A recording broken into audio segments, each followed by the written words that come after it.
Common causes of back pain.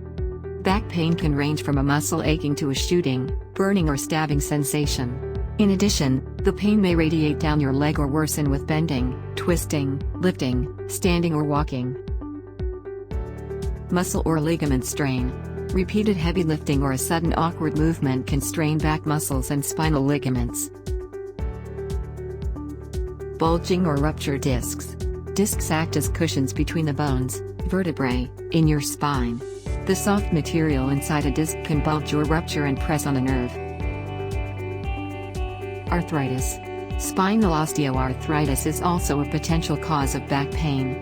It's caused by damage and deterioration in the cartilage of joints in your lower back.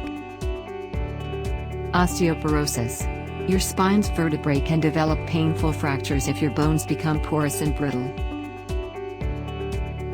Movement and posture.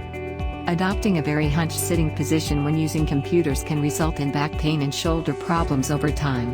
Back pain can also result from some everyday activities or poor posture.